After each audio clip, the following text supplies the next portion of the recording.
Update. My 35 male goddaughter, 15 female, recently lost both of her parents, and she began living with my wife, 32 female, and I. My wife is now saying this isn't what she signed up for, and is beginning to act cold and rude towards her, and it's making me rethink if I want children with her. Original story. I am 35 male.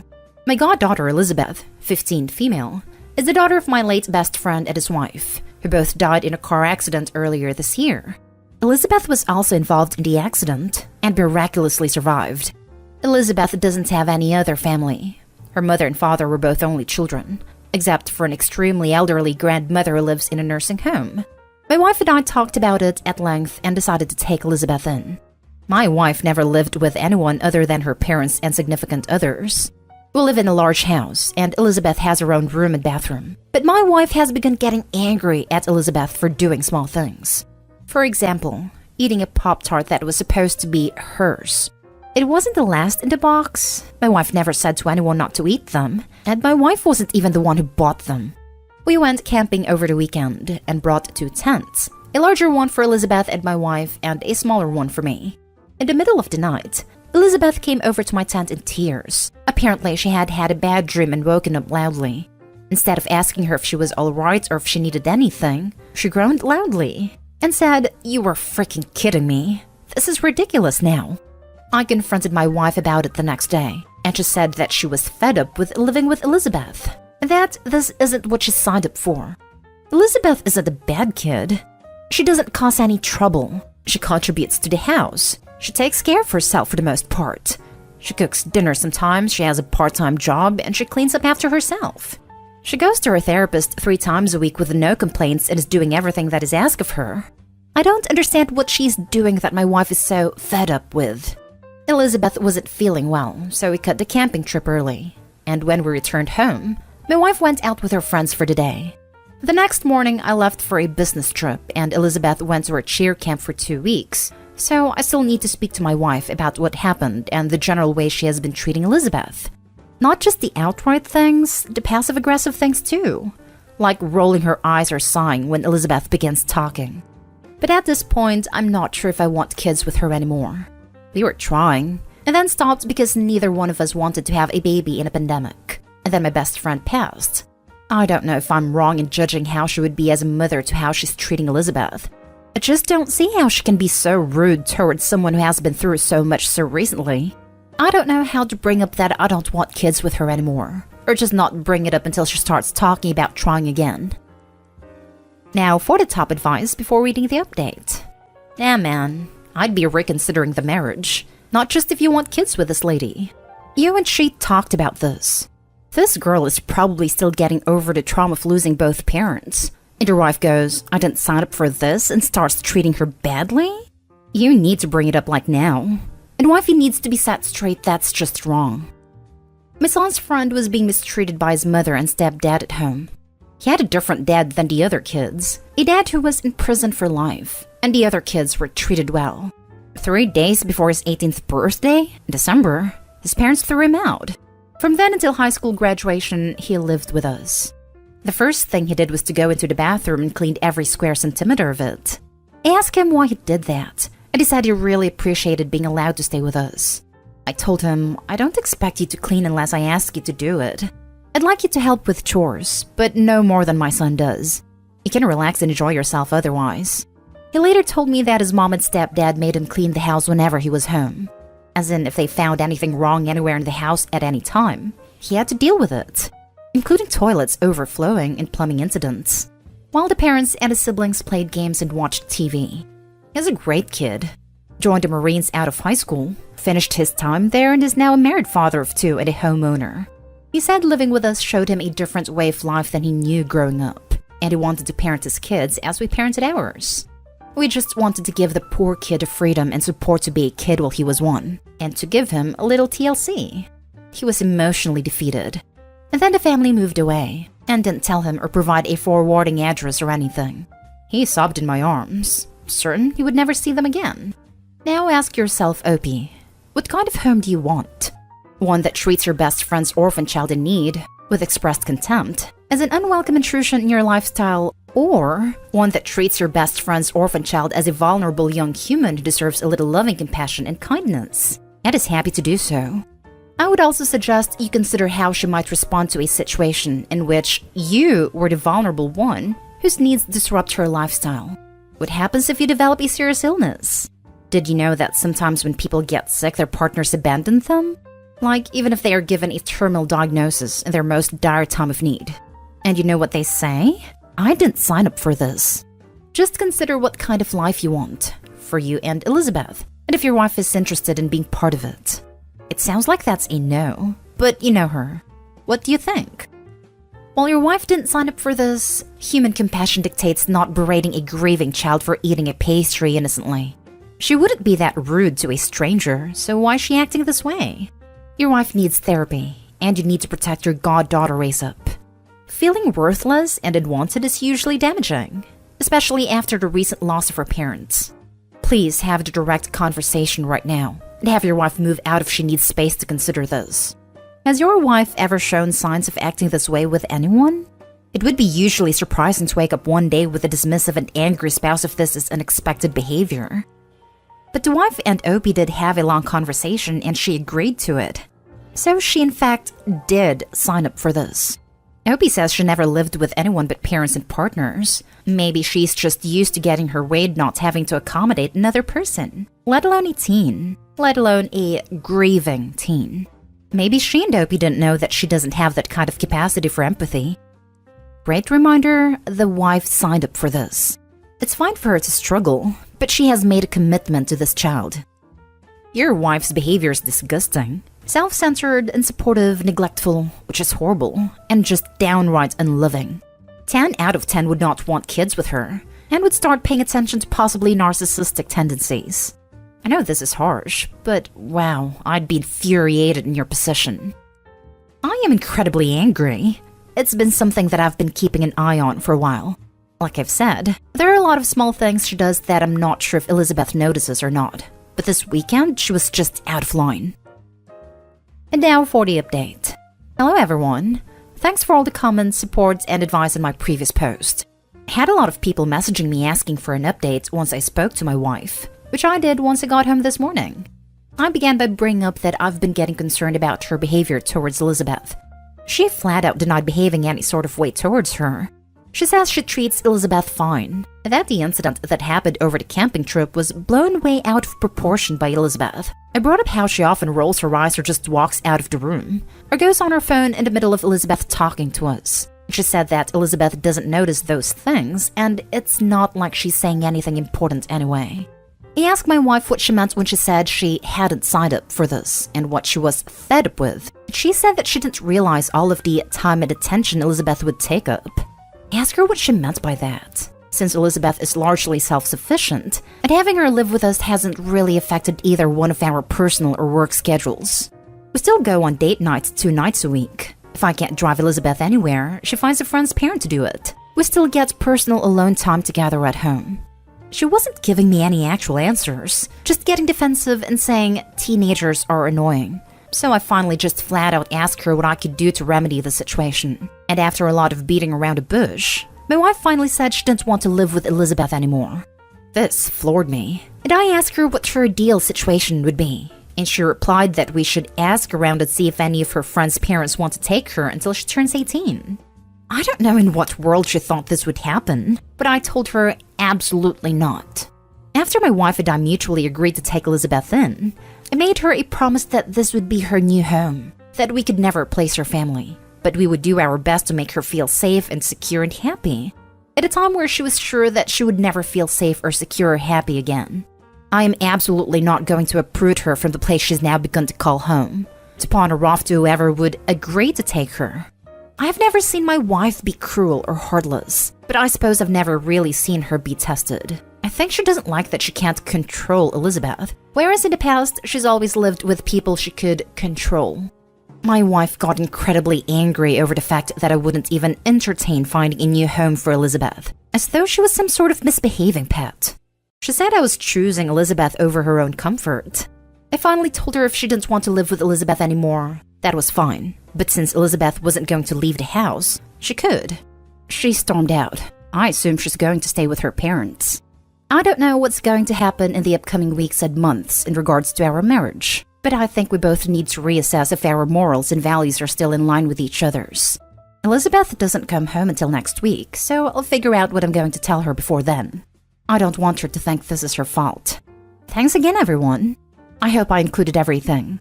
If I forgot anything, I'll be happy to answer any remaining questions. Have a great night. I would suggest reaching out to a counselor before your goddaughter returns to get some insight into how best to handle the communication with your goddaughter. I'm not sure there's much you can do about your wife. There's a word for people who have to have the world revolve around them. That's a great idea. Thank you. I think I will reach out to Elizabeth's therapist and ask her how to best approach the situation. The world needs more people like you, OP. Kudos on being an upstanding guy and role modeling to those around you. Better to see the parenting differences now rather than later. Elizabeth and future children are so lucky to have you. This is an extremely poor indicator of your wife's future parenting skills. Time and attention? Children require nothing but time and attention. If she can't manage the time and attention for a 15-year-old, how will she deal with a baby? I disagree with the people praising you to the skies though, OP, because you are simply doing what a decent parent, which is what you are now, a foster parent, does. That is, put the needs of their child over the preferences of other independent adults. You're a decent parent, OP. Keep it up. The right choices are usually the hardest ones to make. Good on you for doing the right thing by your goddaughter even if it means a potential end to your marriage. You are a good man and a good father. You did the right thing. It may hurt now, but it would have been worse later. I suppose I've never really seen her be tested. I think she doesn't like that she can't control Elizabeth, whereas in the past she's always lived with people she could control. Are you included in the list of people she controls? Are you okay? Have you ever considered how this relationship serves you? Definitely see to it that her controlling/egotistical nature does not affect Elizabeth. But next steps include considering unpacking that very horrifying description of your wife with a counselor/therapist and see how this affected your own well-being and self-worth. Yeah, that was alarming to read. I hope you're okay, OP, and I'm proud of you for standing your ground and doing what's best for Elizabeth. Just imagine if you had kids with your wife. How she would handle a screaming baby, a disobedient toddler, a snarky preteen, a rebellious teenager. Children are not things to be controlled, but humans to be encouraged to grow and become functioning, independent members of society. A controlling parent is just as bad as a friend parent who refuses to discipline their child. I wouldn't want to have children with a woman like your wife. It would be 18 years of hell for both you and the kid. Last story is titled, My 29 female, husband 29 male, got a tattoo of my face without telling me. I wish this was a joke. For context, we've been together almost 4 years and married for a little over a year.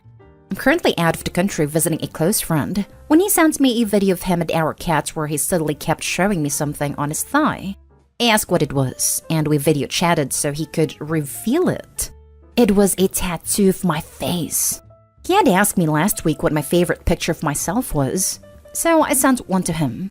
I asked why, but he just said he was curious. My birthday and our anniversary are coming up, so I thought it maybe had something to do with that. But no, it was for the tattoo. I hate it and couldn't hide it on my face. I kept asking if it was fake and if it was a prank. But no, he insisted it was real, and it definitely looked real. The art itself wasn't very good either. You could tell I didn't like it, and I was honest with him, that I didn't like it. Don't usually like tattoos of people's faces. That I was in shock right now because this was so unexpected. I asked him why he didn't tell me about this. He said he wanted it to be a surprise. So I told him, how is this an acceptable surprise? He just said he loves me so much and wanted to put that love on his body. I told him that I felt like this was something we should have talked about since it's my face, and that there were other ways he could have represented his love. And that I just didn't understand how he went through with us without telling me. He was dumbfounded and crushed that I didn't like it, which made me feel awful because I could tell he was holding back tears. I think it hit a little extra hard since it's his first and only tattoo, and we've been talking about his different tattoos ideas since we first met. I ended a video chat by telling him I needed to process this, and let's rest and chat tomorrow. I'm really upset at this. I honestly find it embarrassing. I'm at a loss of what to do next. But I'm also upset I crushed him by not liking it. And I won't be home for another 2 weeks for us to have a conversation in person. He's always been a bit impulsive, but it's never been ridiculous like this. I literally cannot imagine looking at my face on his leg forever. Now for the top advice. Number 1 rule of tattoo: never get anything to do with your significant other. Bad luck, and it's kinda tacky if you ask me. Don't do it with your BFF either. It's almost certainly a sign of impending doom. Source: I have a BFF tattoo with someone I'm no longer friends with. I've gotten several tattoos that represented people in my life, but fortunately I had foresight to only choose designs that are significant to me as an individual as well. Some of the people who I got tattoos for aren't in my life anymore, but I still love the tattoos. To be fair, he never said he wanted it to be an acceptable surprise. I am the owner of a regretful tattoo as well. A scantily clad pinup girl looks great on the shoulder blade of a 21-year-old US Marine infantryman, but a bit out of place on a married 35-year-old father of 2 at a church pool party.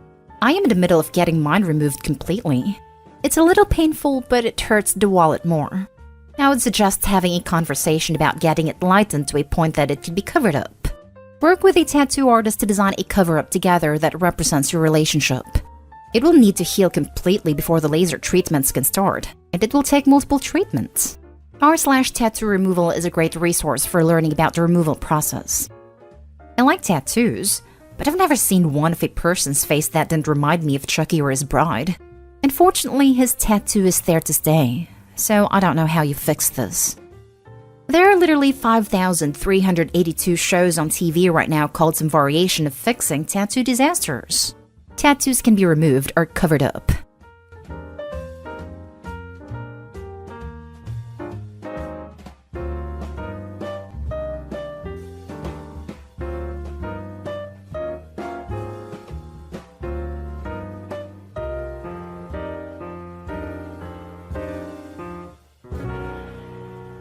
Update. My mother-in-law asked my husband to subscribe to her OF to support her.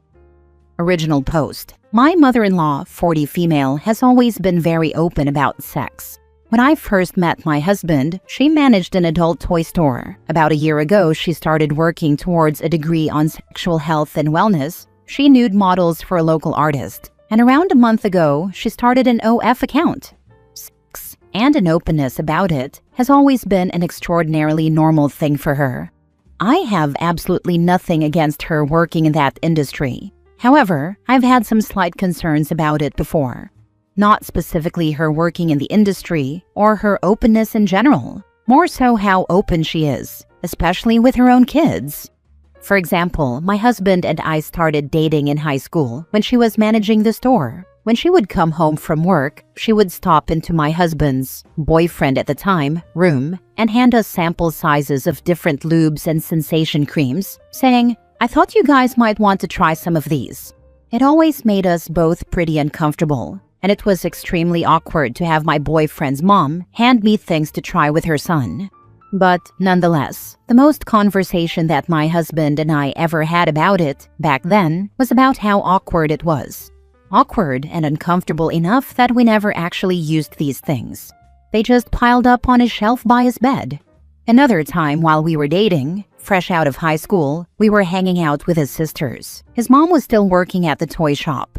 Once in a while, she would come home with silly toys. And on this night, she walked in with a 1-foot-long glittery dildo. She playfully whipped it around towards us like a sword. His sisters screamed and ran from her, and for a while we all laughed and had fun about it, snatching it from one another and chasing each other around with the glitter schlog. Eventually, my husband's sister, 17 at the time, said something like, "Mom, you better not have brought that home to use. That's crazy." My husband chimed off and ew, saying he didn't need to think about that. And his mom laughed and replied, "Oh no, that's silicone. You know the toys I use are glass." Again, my husband made a weird face, but didn't say anything. When we got to his room, I said that it was weird that his mom talked to her children about what she uses to get her rocks off. And he told me that she's always been way too open about things that none of them wanted to know. But that she's always been this way, so he's just gotten used to tuning it out. As time went on, I got used to the openness, and it was just that, being too open about personal stuff within conversation. However, yesterday the openness went too far. My husband and I were sitting in our living room watching TV. My husband got a text from his mom and opened it, and had a visceral reaction. He tossed his phone down, stood up, walked away from it with his hands over his face, while saying things like, "Oh my God," and "holy crap" under his breath. Naturally, I thought that someone had died, so I started frantically asking what was wrong. All he said was that he didn't even want to open his phone again. I asked again what was wrong, and he told me that his mom just sent him pictures. I was confused, but my concern started to grow. I asked what he meant by pictures, and he hesitated before saying, "I don't want to ask you to look, but I can't open it back up to delete it myself, so I need you to." My stomach dropped. I opened his phone to see what was there, and I immediately felt nauseous. There was a text that read, "Hey, I know you've always supported me, and I wanted to see if you'd be willing to subscribe to my OF so that I can get my numbers up while I'm still getting started. Of course, I don't expect or want you looking through it, but the more subscriber numbers I have, the more engagement I can get. I was also wondering if you'd be willing to share my link to some of your friends at work. Husband is in a male-dominated blue-collar job. The pics I included are to send to them with a link, but don't tell them I'm your mom." And under it was the pictures. There were 3 nude photos of his mother, and not just naked in a mirror or pic of the boobs kind of photos. They were full-on pornographic poses, too graphic to share here. My blood was boiling. I deleted what she'd sent, and my husband and I were both silent for a moment. I didn't know what else to say or do, so I broke the silence by asking, "What now?" My husband told me to block his mom on his phone, so I did. I asked if this was something his mom has done before, and he said no. He told me that in the past, she's asked if he wanted to see pictures of the drawings she posed for. He always felt a bit guilty saying no, so he simply didn't respond when she asked, and she never sent it. Then, my husband went pale and started walking to the bathroom saying he felt sick. While he was in the bathroom, I blocked his mom on my phone as well, including her social medias. When my husband came back out of the bathroom, he called his sister. He asked her if she was with their mom, and when she said no, he explained to her what all had just gone down. His sister was also speechless. Then, he asked her not to say anything to other family members right now, and explained that neither him or I would be in contact with their mom for a while. He also told her that anytime we were home for a visit, he would let his sisters know so that we could plan to see them, but that his mom would not be included in those plans from here on out. My mother-in-law quickly realized that she was blocked on everything by the both of us, and by that night, she had the whole family blowing up our phones asking why. The constant messages haven't stopped, and so far, we've just muted our phones as we don't even know what to say. How do you explain that your mother sent you her homemade porn? Now for the top advice before reading the updates. My opinion is, mother-in-law is gross and may have some incest feeling for her son. Why didn't her dad, mom's dad, daughter, or anyone else in the family get the opportunity to help further her next business venture? I'm sure everyone would love to help her. I'll be updating whenever things move along a bit, but for now, therapy is our next step. Husband and I are already therapy regulars, but I'll be talking to my husband about diving more into his mom's past with explicit conversations and stuff. And to answer your questions, mother-in-law was always open, but never so outwardly explicit with either of her daughters. Granted, they were younger, but even when they reached the ages that my husband was, she still never dove so far down the sex rabbit hole with them, whereas she would try to talk very explicitly with my husband when he was younger, and she would even ask sexual questions about me. He often just wouldn't answer, and when he would outright say that he didn't want to have these conversations, she would get extremely defensive towards him. My worry absolutely is some sort of odd ancestral thing. And as far as other men in the family, there really aren't any. Mother-in-law's dad walked out when she was a baby. Husband's dad walked out while mother-in-law was pregnant with his youngest sister. She doesn't speak with any uncles in the family either. Covert incest is a form of non-physical sexual abuse. Examples of covert incest could be the parent sharing intimate, graphic details of their own sex life to the child, practicing voyeurism, exhibitionism, inappropriate sharing of images, and similar behaviors that, while still being sexual abuse, are described as covert for their intangible nature. Thank you for these comments. I've never heard of covert incest, but now I know exactly what is going on, and my husband and I both have some reading up to do. Oh God, I thought my family was bad. My sisters are inappropriately open about their sex lives and get upset that I'm not the same. I'm their brother, by the way, but even they would have the decency not to send me their OF. In fact, I never even considered the fact that one of my sisters probably has an OF that I don't know about, and I hope to never consider that again. I know after reading the other post that she is just inappropriately open in general, honestly at a similar level to my sisters, but is there any reason that she has ramped it up? Is she struggling with money or something? I'm just trying to understand the very clear escalation out of nowhere. I don't know. She isn't struggling, so it wouldn't be that.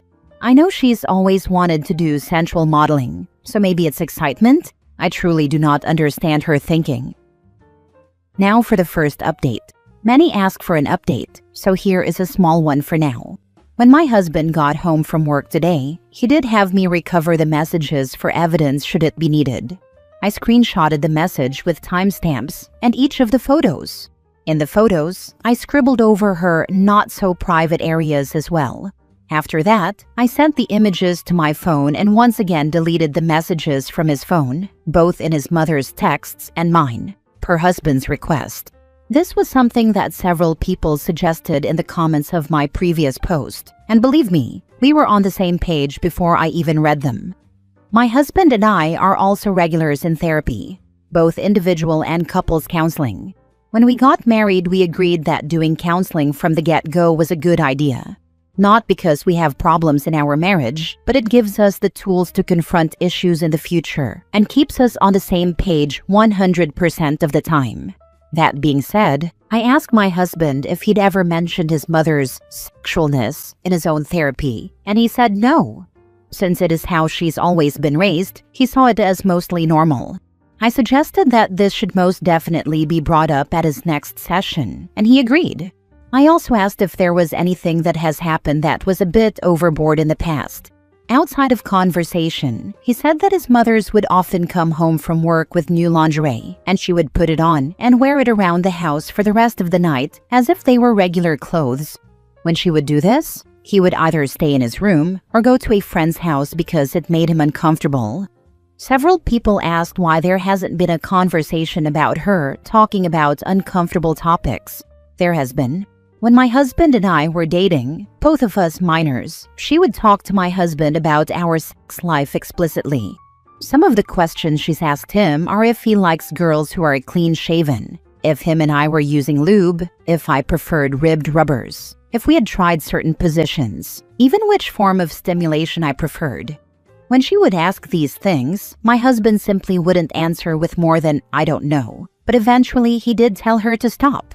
He told her that he didn't want to talk about these things with her, that he knew I wouldn't want her talking about those things with her, and that her asking this stuff made him extremely uncomfortable. Her response was to get defensive and act as if she'd been disrespected. She would say that sex was normal, that she should be able to have these conversations with her son. She even accused him of shaming her sexuality. So he went back to ignoring the questions altogether. Some suggested that we have an in-person conversation with her about this happening. Not only do we live far away, but we aren't ready for a conversation about it, and we especially aren't ready to discuss it in person. This happened yesterday afternoon, and it will honestly be a very long time before any sort of communication happens with her at all. I did find out what she'd been telling family. She's telling them that she asked if her son supported her, not if he would subscribe and share her content. That is why family has been reaching out and asking why we've blocked her for asking that. We will be telling family exactly what happened, but we aren't quite ready to do so yet, and that will come within the next few days. We're still processing all of what's going on. My husband has a therapy session tomorrow, and we have one together the next day. We will likely wait to talk about this with family until after our sessions. That way we can get our ducks in a row a bit more, and we are even considering legal action. Again, that is something we will bring up with our therapists before continuing. That is the main reason we took screenshot evidence. For those curious, yes, mother-in-law is young. She had my husband at 16, 17, and we got married young as well. Very common among my family, and in the field of work he is in, military. So, him sharing his mother's content would heavily affect him. Not just a firing, that would give him a sharp sexual harassment assault response and prevention case, and a possible dishonorable discharge which would make it extremely difficult to go on after the military. That's all I have for an update right now, but trust that there will be another. Thanks so much for all of the advice and support I received on my last post. I seriously gained such good info from the comments and it's been really helpful.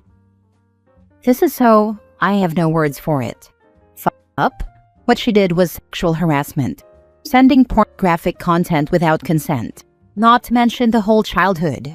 There is something like being sex positive. And then there is harassment. And his mother definitely crossed the line over and over again. Yep, very effed up. So very, very effed up. I have no other words either. Now for the final update. My husband and I have spoken with therapists about the entire situation, and we've drawn a conclusion to how we will handle things. As advised by our therapist, and based on what we've planned ourselves, my mother-in-law will be cut off until she does the self-work and is no longer overly sexual towards family.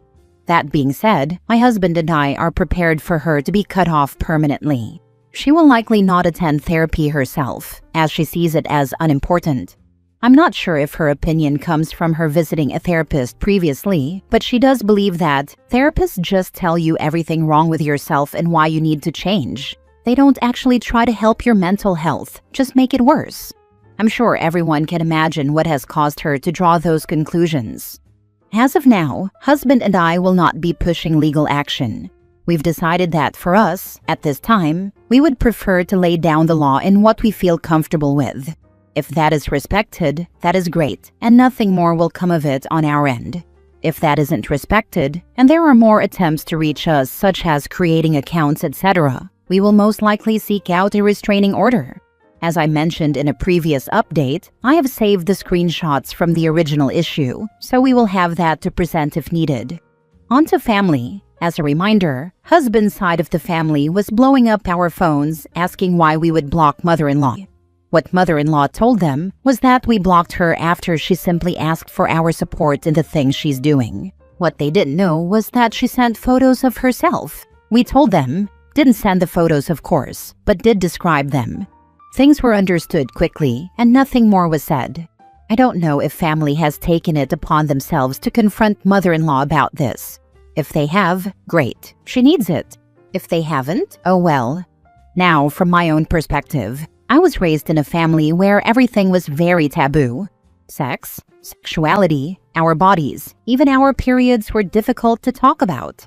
So much so that when my mom found out I had a crush on a boy when I was 13, I cried and profusely apologized because I thought I would be in a lot of trouble. Asking questions wasn't okay either, so when I did have questions, I couldn't simply ask. For example, I overheard my mom say the word porn and didn't know what it meant. When I asked my parents what the word was, I got sent to my room. So, at 7 years old, I grabbed the family tablet and Googled it. Saw a bunch of naked people, got scared, put the iPad back in the living room. When my parents checked the search history that night, I was screamed at and not allowed to touch electronics for the rest of the year. With all of that in mind, a sex-positive family was so incredibly foreign to me. The idea of being able to go to your mom, ask about sex or your body, and have a conversation instead of getting in trouble was completely new. When my husband and I were dating, I never knew that his mom was going too far. I thought that this simply was sex positivity.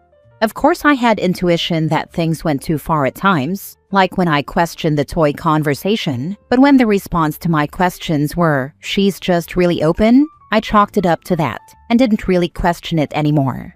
To answer some common questions, my mother-in-law is not this much when it comes to my sisters-in-law. I always assumed it was because they were younger, but the pictures being sent to only my husband really hammered the nail into the covert incest coffin. Come to find out, mother-in-law also isn't quite as open with sisters-in-law. She is open about her own doings, but doesn't meddle in their own like she did my husband. I mentioned before that she would question my husband on our intimate life when we were dating. Another phone call with my middle sister-in-law revealed that she's absolutely never done that to the girls. In fact, there have been times where she's overheard my sisters-in-law saying something about their boyfriends, and she would say, "Ugh, lower your voice, I don't want to know." Whereas she would straight up ask my husband about sex. Another common question was, where's father-in-law? He's never been in the picture. My husband's dad left when mother-in-law was pregnant with her youngest daughter. Mother-in-law also doesn't have a father herself because he left when she was a baby. And there aren't a lot of men in the family. 2 distant uncles and a few cousins. But as far as close family, my husband was the only male growing up. And yes, some people got it right. My husband looks exactly like his bio dad. Same build, same hair type and color, same bone structure, same eye shape, even a very similar birthmark. That fact makes this even more gross altogether. And finally, no, we don't have children. However, I have always had concerns about leaving children alone with her because of the openness. I will know when my future children are ready to know about certain topics. Those conversations will come from my husband and I, and only us. I've always been concerned that mother-in-law would discard our opinions on that and give our future children the bird and bees talk whenever she felt like. Unless she cannot fix whatever is wrong in her brain, she will not ever be alone with our kids, and even possibly know them. But overall, this is my final post in the whole situation. I'll remain active on this account to answer questions, so if any other questions arise, ask away, and I would be happy to answer. Thank you so much to everyone for all of the advice. I didn't even know the term covert incest before posting, and I'm grateful that I do now. It's given my husband and I something to do a little research about, and it's changed our perspective on the past quite a bit. My husband will be taking all of this into therapy more than just his last sessions, and at my next personal session, I will likely bring it up too. It's also a topic that will be discussed at counseling together, more than just yesterday's session as well. Again, thank you everyone. Last story. My late husband's best friend confessed he's been waiting for me. I feel confused, not flattered. I'm a 38-year-old widow and mother of an 11-year-old boy. My husband passed away 3 years ago in a car accident. His best friend, let's call him John, has always stayed around helping with errands, occasionally checking in, even helping my son with his homework when I couldn't. A few nights ago, after we had a glass of wine in the kitchen while my son was asleep, he confessed he's been in love with me for years. He said he didn't speak while my husband was alive, out of respect, but now believes maybe we're meant to be. I was stunned. This is someone I trusted like a brother. I didn't know how to respond. A part of me feels guilty for not immediately pushing him away, and another part of me feels even guiltier for wondering what if. I feel emotionally overwhelmed. I don't think I'm ready for anything, but I also haven't felt desired or emotionally supported in so long. I don't know what to think. I guess I just needed to share this somewhere anonymously. Thanks for reading if you made it this far. I'm sorry for your loss. My advice is simple and straightforward. Be honest and transparent with him. Give yourself some time to reflect on your situation and process your emotions. Whatever you decide, I wish you the best. Thank you so much for your kind words. It's been really hard navigating all these emotions, but reading thoughtful responses like yours helps more than you know. I'm definitely giving myself time to breathe and feel. I really appreciate your advice. I think you should talk this out with a therapist. There are a lot of raw emotions here.